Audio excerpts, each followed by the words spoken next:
রব্বুল আলামিন কিয়ামতের ময়দানে 4টি প্রশ্নের উত্তর দেওয়া ছাড়া একজন মানুষকে পা নাড়াতে দিবেন না। আপনি ইমাম সাহেব হন, খতিব সাহেব হন, আলেম সাহেব হন, যেই হন না কেন, আপনাকে প্রশ্নগুলোর উত্তর দিতে হবে। এই প্রশ্নগুলোর মধ্যে থেকে একটা হলো, সম্পদ উপার্জনের ক্ষেত্রে আমরা সবাই জানি উপার্জনের প্রক্রিয়া হালাল হতে হয়। ঘুষের কারবার করে, সুদের কারবার করে, সুদি লোন নিয়ে, চুরি করে, ডাকাতি করে, ছিনতাই করে আরেকজনের হক মেরে টাকা কামাই করা যায় না, এটা আমরা সবাই জানি। কিন্তু যেটা জানি না সেটা হলো, আল্লাহ তাআলা শুধু এটা নিয়ে জিজ্ঞাসা করবেন না যে তুমি কিভাবে কামাই করেছো, কিভাবে কামাই করেছো, শুধু এই প্রশ্নই হবে না।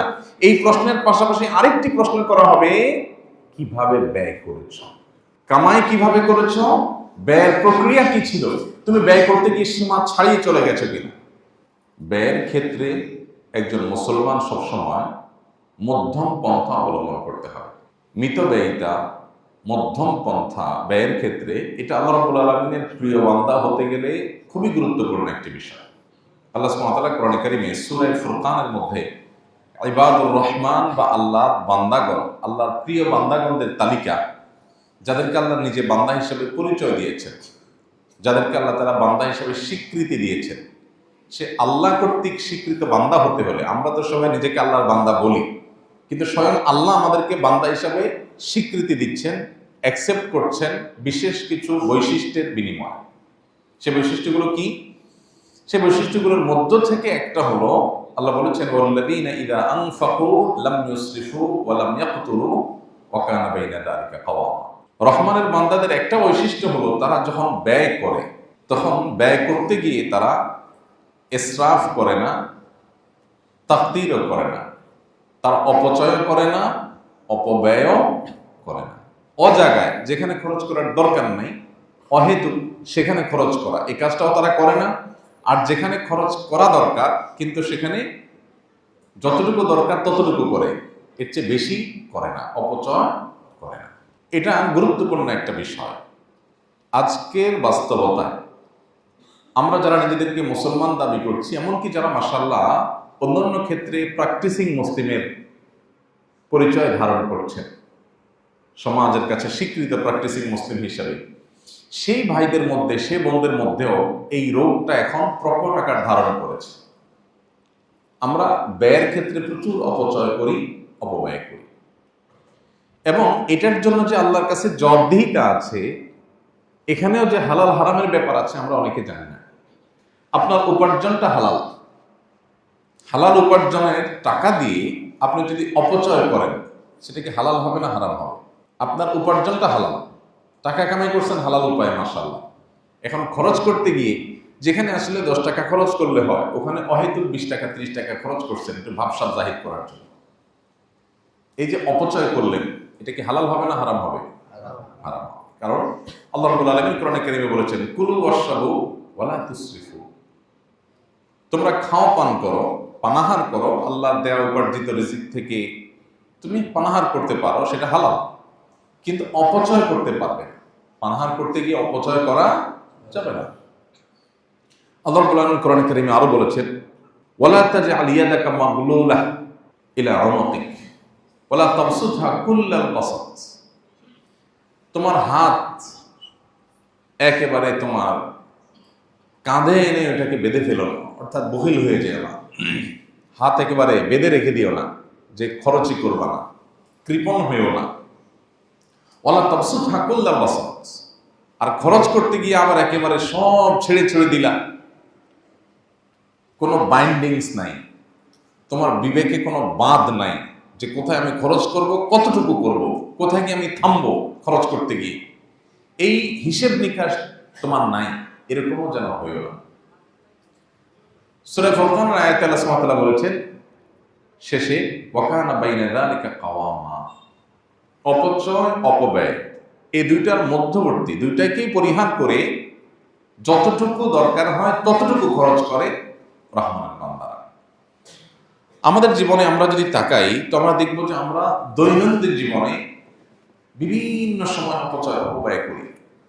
বিশেষ করে আধুনিক পৃথিবীতে লাইফস্টাইলটা এমন করা হয়েছে যে মানুষ অনেক ক্ষেত্রে অপচয় করাটাকে মনে করা হয় মানুষের বদান্যতা, বড় মনের পরিচয়। অপচয় যে করে না তাকে সমাজ, সমাজের মানুষ, এমনকি পরিবারের সদস্যরা পর্যন্ত কৃপণ মনে করে। কারণ আপনার মেহমানদারিতে 2 পদ 4 পদ হয়, আপনি 16 পদ 17 পদ করলেন। মেহমানদারিতে কিছুটা তাকাল্লুফ, কিছুটা কৃত্রিমতা, কিছুটা আপনার মেহমানের খাতিরে একটু বেশি করা, এটা অনুমোদিত, কিন্তু তার একটা সীমা আছে। আপনি বাসায় 2 তরকারি দিয়ে খান, মেহমান এসেছে 4 তরকারি করেছেন, 5টা তরকারি করেছেন, 1-2টা ভর্তা করেছেন, এতটুকু পর্যন্ত মেহমান নিতে পারবে, মেহমানের এটা লোড করার ক্ষমতা আছে। কিন্তু আপনার আইটেম যদি হয় 19-20টা, কি বলেন, মেহমান খেতে পারবে? এটা কি যৌক্তিক? 19-20 পদ 25 পদ খানা কি আসলে একজন মেহমান খাইতে পারে? খাইতে পারে। কিন্তু আপনি করেন, আমরা করি। ওই লোকও করে যেই লোক অভিযোগ করে যে ব্যবসার অবস্থা ভালো না, চাকরি নাই, হাতের অবস্থা ভালো না, টাকা পয়সা নাই। ওই নাইটা অবশ্য করে হলো যখন ভাই বোনকে দেওয়ার ব্যাপার আছে, যখন দান করার ব্যাপার আসে, যখন কেউ লোন চায়, তখন নাই করে। আবার যখন মেহমান আসে, মেহমানের সামনে নিজের অবস্থান প্রকাশ করার একটা ব্যাপার স্যাপার আসে, তখন কিন্তু আরে নাই, তখন হলো খাই। তখন হলো কি? খাই। ভাইরা আমার, সাহাবায়ে কেরামের একটা বৈশিষ্ট্য ছিল, কানু আকাল্লুহুম তাকাল্লুফান, তাদের মধ্যে কৃত্রিমতা সবচেয়ে কম ছিল, সরলতা ছিল, 2 নম্বরই ছিল। আর আমাদের মধ্যে 2 নম্বরই। কিভাবে 2 নম্বরই? আপনি 18, 19 পদ 20 পদ করলেন, এই যে 20 পদ করলেন, আপনি নিজেও জানেন একজন মানুষ 20 আইটেম দিয়ে আসলে খেতে পারবে না, পেটের সাইজ এত বড় না। তাহলে কেন করছেন? এটা একটা ভাবসাবের ব্যাপার যে আপনার বাসায় 20 পদের আইটেম করছে, 20 পদের খাবার জোগাড় করেছেন, মানে আপনি অনেক মেহমান নওয়াজ মানুষ, আপনার বিশাল কলিজা, এটা আপনি প্রমাণ করছেন। এই 20 আইটেম করার পর আমাদের দেশে দেখা যায় মেহমানকে শোনায় যে আসলে আজকে একটু বাজারে যেতে চাইছিলাম, ঝামেলায় পড়ে গেছি, যেতে পারি নাই, হাঁসটা বাকি ছিল, একটু আনবো, আনা হয় নাই, আপনি কিছু মনে করেন না। মানে 20 পদ করছি, এটা আপনি কি মনে করছেন? এটা তো আমাদের কোনো ইস্যুই না। আরে আমি আরো 2-4 পদ যোগ করতে চাইছি, মাইন্ড ইট। আমি মানুষটা কত বড় কলিজার বোঝার চেষ্টা করে, এটা হলো ওইটার তর্জমা। কথা বুঝে আসছে? শুটকি ভর্তাটা আপনার ভাবি করতে চাইছিল, ভুলে গেছে, বেচারি করতে পারে নাই। আরেকটা ভর্তা বাদ গেছে বুয়ার কারণে, বুয়া বলছিল, খেয়াল করে নেই। মানে আপনি যে 20 পদ দেখছেন, এটা তো কোনো ইস্যুই না। আপনি কি মনে করেন আমাকে? আমার ওয়াইফ আরো 5 পদ করতো, যা সুযোগের অভাবে করতে পারে নাই। মানে আপনি বোঝার চেষ্টা করেন যে আমরা কত বড় কলিজার মানুষ। এটা হলো মেহমানের সামনের অ্যাপ্রোচ।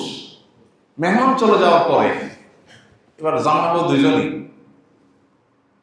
2 দিন পরে মেহমান, আর পারা যায় না, কত পারা যায়, নিঃশ্বাস ফেলতে পারি না। এটা হলো মেহমান পুরো চলে যাওয়ার পরের অ্যাপ্রোচ নিজেদের মধ্যে। এটা কি সরলতা নাকি মুনাফিকি? মুনাফিকি। এই মুনাফিকিটা কি আমাদের সমাজে আছে না নাই? আছে, ব্যাপকভাবে আছে। মেহমানের সামনে ভাই কিছুই তো করতে পারলাম না, সরি। মেহমানদারিতে কিছুটা কৃত্রিমতা চলে। ইব্রাহিম আলাইহিস সালামের মেহমানদারির আলোচনা আল্লাহ তাআলা কোরআনে উল্লেখ করেছেন যে ফাজাআ বিআজলিল হানিস, ফেরেশতারা যখন আসছেন, ফেরেশতারা যে খান না সেটা উনি জানেন, কিন্তু এরা মানুষের রূপ ধারণ করে আসছে, ফেরেশতারা যে জানতেন না, এজন্য গোটা বকরি একেবারে ডাইরেক্ট ফ্রাই করা গোটা বকরি দিয়ে দিয়েছেন। তো মেহমানদারিতে একটু আপনি বাড়াই করলেন, অবশ্য গোটা বকরি দেওয়াটা কয়েকজন মানুষ, তো অ্যারাবিয়ানরা যা খায় একটা খায়, আপনি আবার ওটা বলেন না যে এটা তো অপচয় হলো। তাদের সিস্টেম হলো বকরি মেহমানের সামনে দিবে, মেহমান 8 জন 10 জন 20 জন যা আছে তারা খাবে, তারা খেয়ে চলে গেলে ওখানে এবার মহিলারা খাবে, পরিবারের লোকেরা খাবে, এরপরে বাচ্চারা খাবে, দফায় দফায় ওখানে খাবে। এটা হলো তাদের ট্র্যাডিশন। এখনকার আরবিয়ানরা অবশ্য অপচয়ের ক্ষেত্রে গোটা পৃথিবীতে তারা চ্যাম্পিয়ন হবে। যেই পরিমাণ খানা তারা অপচয় করে, এটা পৃথিবীতে তারা ছাড়া এত অপচয় পৃথিবীতে কোনো জাতি করে না। দুর্ভাগ্য আমাদের জন্য ভাইরা। তো আমি যেটা বলছিলাম, এই যে অপচয়, আমি একটা উদাহরণ দিলাম মেহমানদারির ক্ষেত্রে। আননেসেসারি, অপ্রয়োজনীয় হিউজ করলেন। বিয়ে শাদীতে যেটা হয় সেটা তো বলার অপেক্ষা রাখে না। কদিন আগে আমার পরিচিত এক ভদ্রলোক তার খুব কাছের একজনের বিয়ের গল্প দিলেন যে কয় হাজার যেন মেহমান, আমন্ত্রিত মেহমান, 1000 বা 2000 বা আরো বেশি হবে সম্ভবত, আমি ফিগারটা মনে নেই। এই মেহমানদের সবাইকে বিয়েতে আসার জন্য সবার জন্য ড্রেস প্রোভাইড করা হয়েছে। মাথা থেকে পা পর্যন্ত কি পড়বে টোটাল সেট, এক একটা সেটের দাম 20 থেকে 30,000 টাকা এক একজনকে, খাবার দাবার পরে, মানে এগুলো করে বিয়েতে আসবেন। এটা এখন নাকি শুরু হয়েছে। আমার এখন এটা দেখার দুর্ভাগ্য হয়নি। বরযাত্রী অর্থাৎ বরযাত্রী ছেলে পক্ষ, তাদের জন্য এক রকমের ড্রেস, আর মেয়ের পক্ষের যারা তার জন্য আরেক রকমের ড্রেস। ড্রেস দেখে বোঝা যাবে কে কোন যাত্রী, কে কোন পক্ষের। তো এই ড্রেস আনার জন্য এক একজনের জন্য এইভাবে খরচ করেছে। কত কোটি টাকা যেন খরচ করেছে, সেটা বিশাল বড় কোনো ফিগার। এটা হলো বিয়ে। ইন্টারেস্টিং বিষয় হলো, ওই বিয়ে সম্পর্কে কিছুদিনের মধ্যেই আমরা শুনতে পেলাম ওই বিয়েটা সামান্য কয়েকদিন টিকেছে, কয়েকদিন মধ্যেই বিয়েটা ভেঙে গেছে। তো আমাদের সমাজে এরকম অপচয় হয়, ঘরে ঘরে জায়গায় জায়গায় পায়। আমরা অনেকে হয়তো সুযোগের অভাবে সৎ, সুযোগের অভাবে সৎ, এত টাকা নাই যে অপচয় করব। আমি আমার যোগ্যতা অনুযায়ী অপচয় করি, যতটুকু আছে এর মধ্যে অপচয় করি। ভাইরা আমার, আল্লাহ রাব্বুল আলামিন কিয়ামতের ময়দানে 4টি প্রশ্নের উত্তর দেওয়া ছাড়া, কোন কোন বর্ণনায় 5টি প্রশ্নের কথা বলা হয়েছে, এগুলোর উত্তর দেওয়া ছাড়া একজন মানুষকে পা নাড়াতে দিবেন না। আপনি ইমাম সাহেব হন, খতিব সাহেব হন, আলেম সাহেব হন, যেই হন না কেন, আপনাকে প্রশ্নগুলোর উত্তর দিতে হবে। এই প্রশ্নগুলোর মধ্যে থেকে একটা হলো ওয়ান মালিহি মিন আইনা ইকতাসাবাহু ওয়া ফিমা আনফাক। সম্পদ উপার্জনের ক্ষেত্রে আমরা সবাই জানি উপার্জনের প্রক্রিয়া হালাল হতে হয়। ঘুষের কারবার করে, সুদের কারবার করে, সুদি লোন নিয়ে, চুরি করে, ডাকাতি করে, ছিনতাই করে আরেকজনের হক মেরে টাকা কামাই করা যায় না, এটা আমরা সবাই জানি। কিন্তু যেটা জানি না সেটা হলো, আল্লাহ তাআলা শুধু এটা নিয়ে জিজ্ঞাসা করবেন না যে তুমি কিভাবে কামাই করেছো, কিভাবে কামাই করেছো, শুধু এই প্রশ্নই হবে না। এই প্রশ্নের পাশাপাশি আরেকটি প্রশ্ন করা হবে, কিভাবে ব্যয় করেছো। কামাই কিভাবে করেছো, ব্যয়ের প্রক্রিয়া কি ছিল, তুমি ব্যয় করতে গিয়ে সীমা ছাড়িয়ে চলে গেছো কিনা। আমার একটা ছেলে, আমার ছেলে বলছে, ছেলে চাইছে কোনো দিকে, বাস আর কোনো কথা নেই। টাকা কত ডাজ নট ম্যাটার, বাসায় আরো 5টা আছে, সেটা কোনো ব্যাপার না, ছেলে চাইছে, আমার একটা ছেলে। ভাইরা আমার, এগুলো অপচয়। আমি একটা কথা প্রায় বলার চেষ্টা করি, নিজের পরিবারের সদস্যদেরকে, ছেলে মেয়েদেরকে ভোগী বানাবেন না, ত্যাগী বানাবেন। ভোগ করার জন্য কোনো যোগ্যতার দরকার হয় না। গরিবের ছেলে, গ্রামের ছেলে, একেবারে অশিক্ষিত মানুষ ভোগ করতে দিলে দেখবেন সেও পারে। ভোগ করার জন্য কোনো যোগ্যতার দরকার হয় না। যোগ্যতা লাগে কিসের জন্য? ত্যাগের জন্য। সন্তানকে যদি যোগ্য বানাতে চান তাহলে তাকে ত্যাগ শিখান। তোমার একটা জিনিস মন চাইছে বাবা, আমার পকেটে টাকাও আছে, অভাব নাই আল্লাহর ফজলে, কিন্তু এটা যেহেতু তোমার খুব বেশি দরকার নাই, অতএব এটা আমরা নেব না। এই স্যাক্রিফাইস তোমাকে শিখতে হবে। এখন এই স্যাক্রিফাইস বাবা মারা শেখান না। বাবা মাদের এখন হাহুতাশ হলো, আমার ছেলেটার চাহিদা পূরণ করতে পারি নাই। সবার ছেলের হাতে 1 হাত লম্বা মোবাইল, আমার ছেলেকে একটা মোবাইল কিনে দিতে পারলাম না। এই আফসোস বাবা মার মধ্যে। বাবা মার মধ্যে এই চেতনা নেই যে আমার সন্তানকে নিয়ে বসে চিন্তা করব, আলাপ করব, বাবা এই মোবাইলটা কি খুব বেশি ইম্পর্টেন্ট? এই মোবাইল ছাড়া কি চলা যায় না? এই মোবাইল ছাড়া কি তুমি তোমার জায়গায় পৌঁছতে পারবা না? তুমি যেই টাকাটা তোমার কোন একটা ডিমান্ড পূরণ করতে গিয়ে খরচ করবা, এই টাকাটা খরচটা কমায়া তুমি একটা গরিবকে দান করতে পারো। তাকে অপশন আমরা দেই না। আমরা চিন্তা করি আমার ছেলে চাইছে, একটা ছেলে একটা মেয়ে, কারণ একটা বেশিতে এখন আর নাই, বেশিরভাগই একটার মধ্যে সীমাবদ্ধ, কারণ আমরা অনেক স্মার্ট। তো ছেলে মেয়েদের চাহিদা পূরণ করতে গিয়ে, পরিবারের সদস্যদের চাহিদা পূরণ করতে গিয়ে, নিজেদের যে দুনিয়াবি ডিমান্ড আছে এটাকে পূরণ করতে গিয়ে আমরা পাগল করা হয়ে যাই। আমাদের কোনো হুঁশ থাকে না, কত খরচ করছি, কত ব্যয় হচ্ছে, আমাদের কাছে কোনো গুরুত্বপূর্ণ বিষয় হয় না। আল্লাহ তাআলা আমাদেরকে হেদায়েত দান করুন। গোটা পৃথিবীতে যদি আপনি তাকান, দেখতে পাবেন গোটা দুনিয়া এখন ভোগবাদের জয় জয়কার চলছে। চতুর্দিকে শুধু ভোগ আর ভোগ ছাড়া কিচ্ছু দেখবেন না। ইসলাম মানুষকে কন্ট্রোল করতে বলে, কন্ট্রোলিং শেখাইতে আসছে ইসলাম, যে আপনি জায়গায় জায়গায় কন্ট্রোল করবেন, কন্ট্রোল করা শিখাবেন পরিবারের সদস্যদেরকে, নিয়ন্ত্রণ শিখাবেন। আমি যেখানে সেখানে পা দেব না, যেখানে সেখানে হাত দেব না, যেটা সেটা কিনবো না, যেটা সেটা করবো না, ভাবসাব জাহির করার জন্য, সমাজে মানুষের কাছ থেকে ওয়াও শোনার জন্য আমি যদি কোনো কিছু করি, তাহলে এটা আমার নিচু চিন্তার প্রমাণ বহন করে, এটা উঁচু চিন্তার প্রমাণ বহন করে। সম্পদ হলেই ভোগ করতে হবে, ভোগবাদী হইতে হবে, অপচয়কারী হইতে হবে, টাকা পয়সা উড়াইতে হবে, এটা ছোট লোকের চিন্তা, এটা কখনো বড় লোকের চিন্তা না। তাহলে বড় লোকের চিন্তা কি? বড় লোকের চিন্তা হলো আল্লাহ আমাকে অর্ডার দিয়েছে, তারপর আমি সাদা মাটা চললাম, আমার অর্ডার দিয়ে মানুষের উপকার করলাম, মানুষের সেবা করলাম। অনেকে আছেন সামান্য একটু শখ পূরণ করতে গিয়ে লাখ টাকা উড়িয়ে দিচ্ছেন, সামান্য শখ, যে শখটা আসলে খুব বেশি গুরুত্বপূর্ণ কিছু না, সেটার জন্য তিনি লাখ টাকা উড়িয়ে দিচ্ছেন।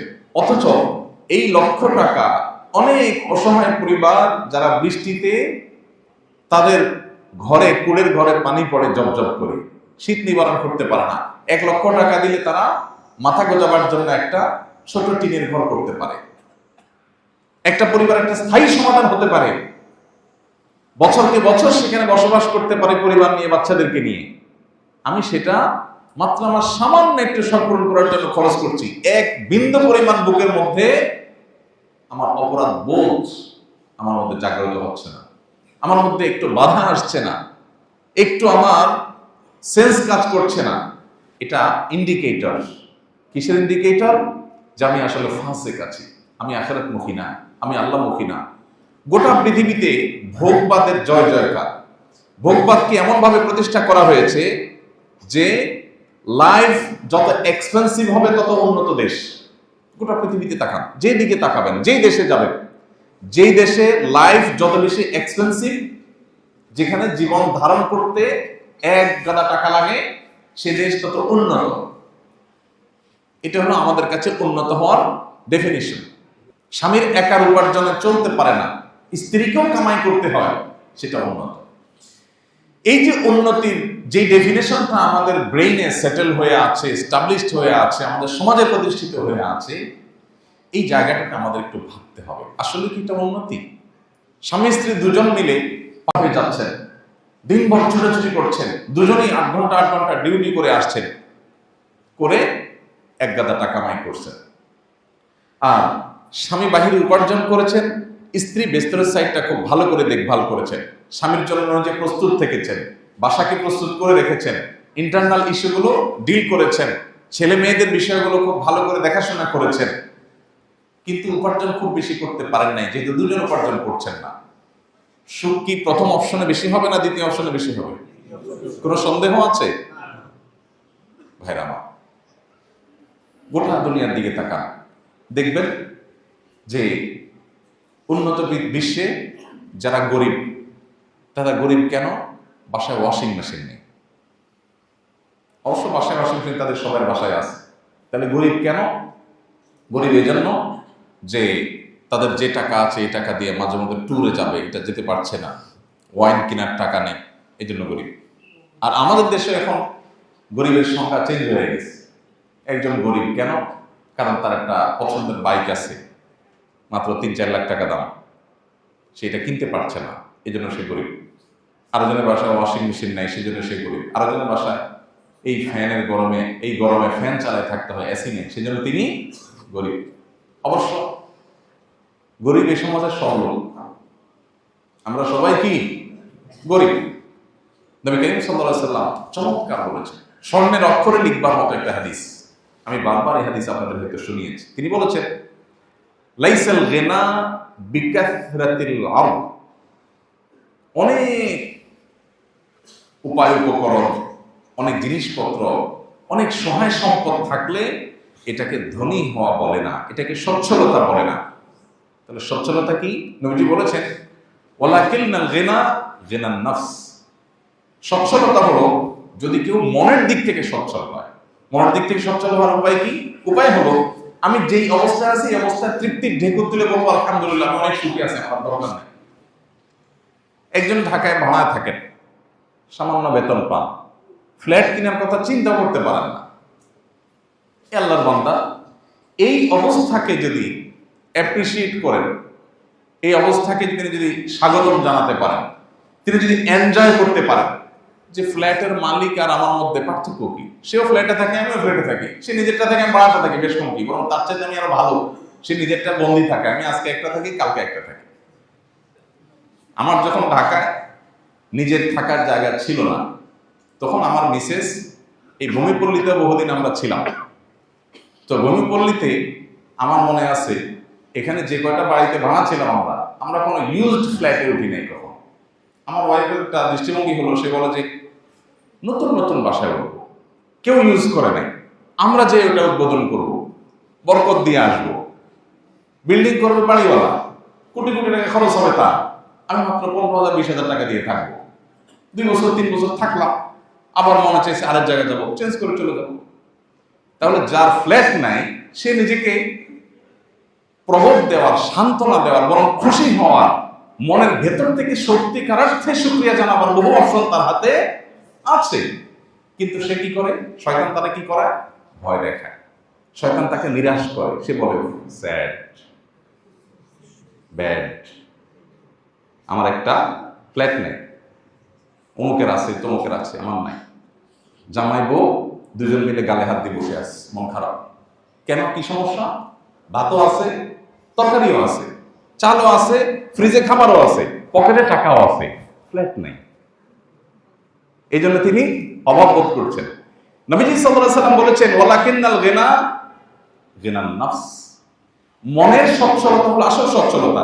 যে ব্যক্তি মনে করে আমার ফ্ল্যাট নাই, কোনো ব্যাপার না, দরকার নেই আমার ফ্ল্যাটের, যেটা আছে আলহামদুলিল্লাহ, এলো ধনী, এলো ধনী। আর ফকির দেখবেন, আসেন এবার সম্পদ থেকেও গরিব, এটা দেখাই।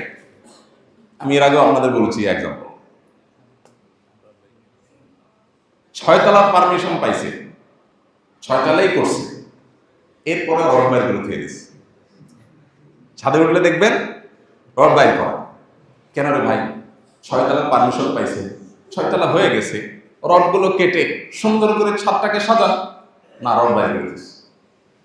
ছাদে গিয়ে তারা যদি জিজ্ঞেস করেন, ব্যয় সাহেব বা ভাই সাহেব রড বাইর করছেন কেন, কি বলবে? বলবো এখানে আসলে একটা টিনশেড 2টা রুম করার চিন্তা করছি, ভাড়া দেওয়া যাবে, এখন তো হাতে টাকা নাই, টাকা হলে তখন করব। আছে 6 তলা, রড বাইর করে দিয়েছে, আরেকটু করবে পারমিশন ছাড়া, যেতে ছাদ করতে পারবে না, টিনশেড হইলেও করবে, 5-10,000 টাকা ভাড়া অন্তত আসবে 2 রুম থেকে, কোনো এক্সপেন্সিভ এরিয়া।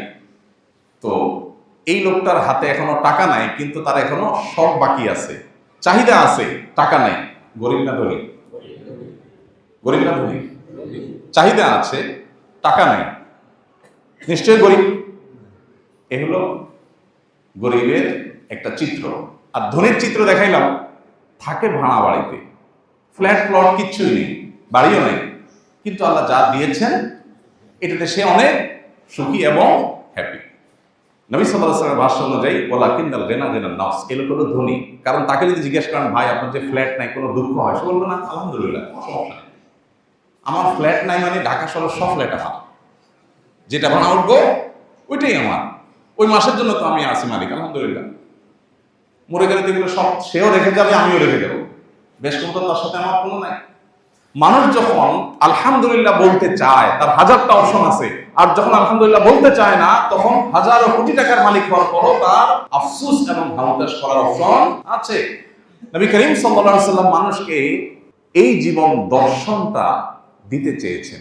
আর ভোগবাদী পৃথিবী আপনাকে সারা জীবন অভাবী করে রাখবে, মরণ পর্যন্ত আপনার অভাব থাকবে। অপচয়, অপব্যয় এবং যে কোনো অর্থ করি ব্যয়ের ক্ষেত্রে যদি আমরা নবী সাল্লাল্লাহু আলাইহি সাল্লামের বাতানো পন্থাকে অবলম্বন করি, তাহলে আমরা মানসিক এবং প্রকৃত অর্থে সুখী হতে পারবো, প্রকৃত অর্থে সচ্ছল হতে পারবো। আমাদেরকে কেউ কখনো অভাবে ট্রিট করতে পারবে না। এটা মানুষের মানসিক ব্যাপার। একজন মুসলমান খাইকারি হতে পারে না, একজন মুসলমান লোভী হতে পারে না, একজন মুসলমান ভাব জাহির করবার জন্য অপচয় করতে পারে না, অজাগায় অপাত্রে খরচ করতে পারে না। একজন মুসলমান ছেলে মেয়ে যা চাইলো তাই কিনে দিলাম, এরকম কোন বাধা এবং কোন প্রকার নিয়ন্ত্রণহীন জীবন যাপন করতে পারে না। আমাদের ব্যক্তিগত জীবনে এই ব্যয়ের নীতিমালা মেনটেন করা খুব বেশি গুরুত্বপূর্ণ। আমি এর আগে আমার নিজের বিষয় বিভিন্ন সময় আপনাদের সাথে শেয়ার করেছি। যখন খুব অল্প উপার্জন ছিল, তখন ওই অল্প উপার্জনে আলহামদুলিল্লাহ চলেছে।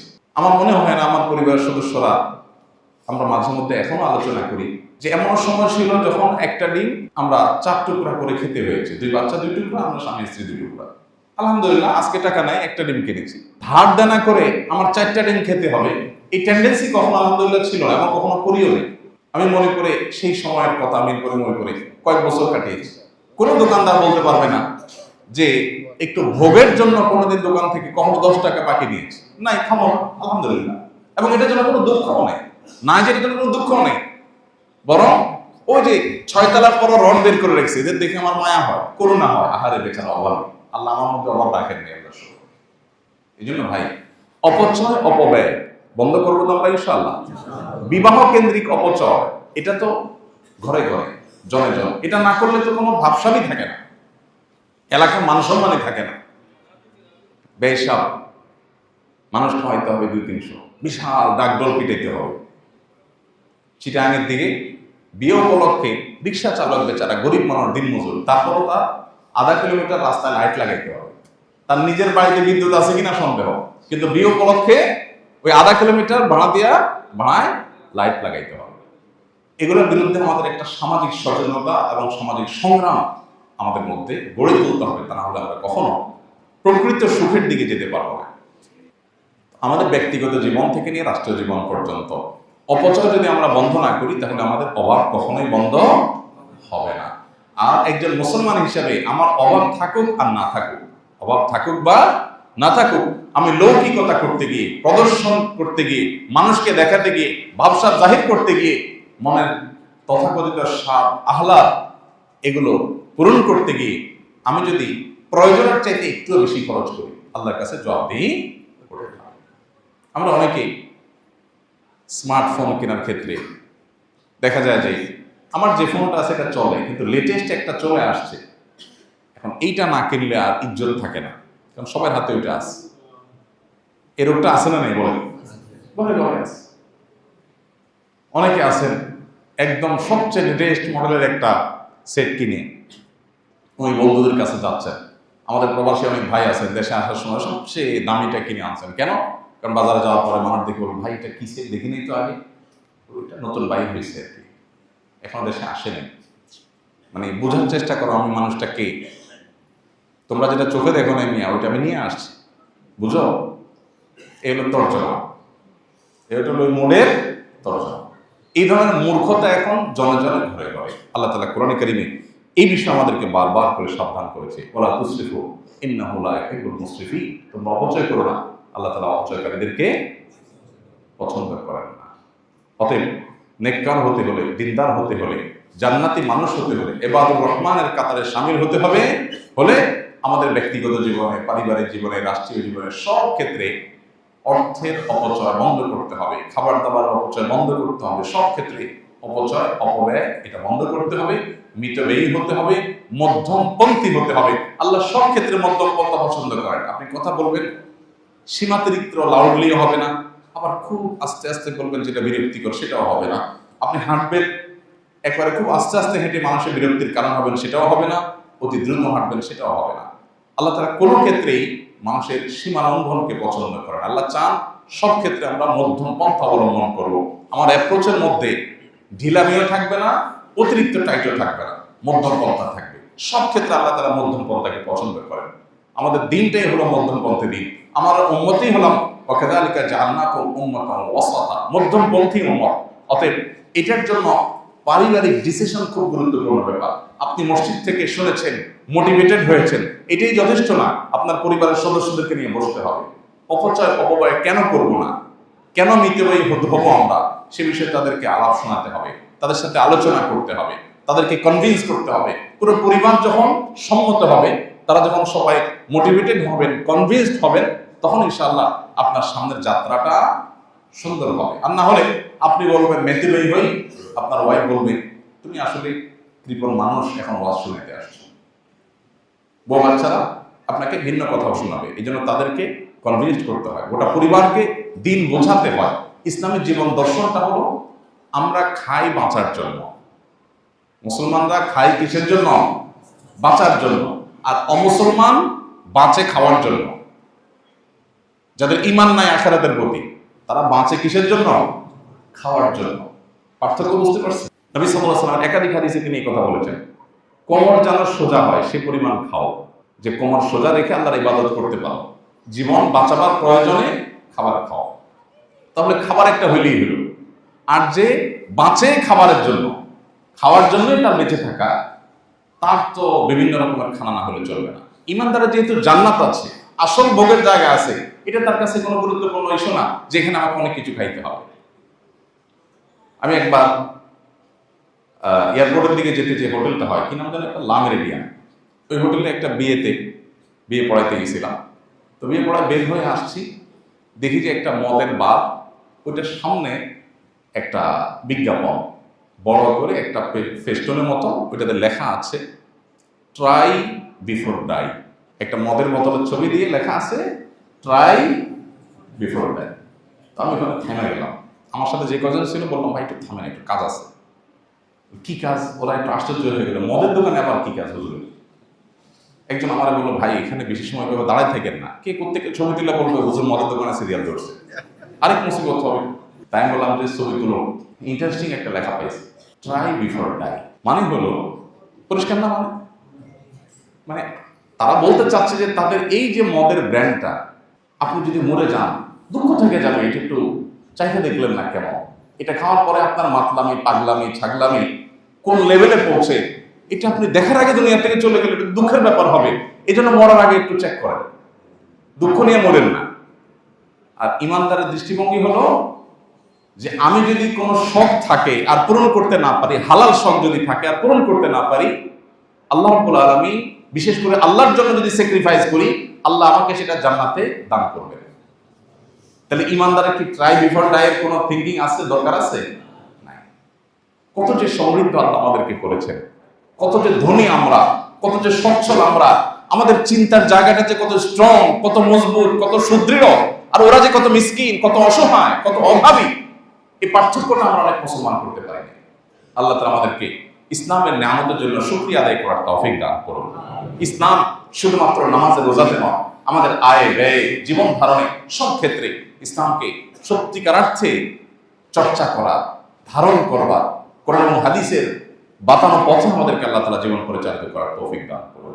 আস-সুন্নাহ ফাউন্ডেশন, উম্মার স্বার্থে সুন্নাহর সাথে।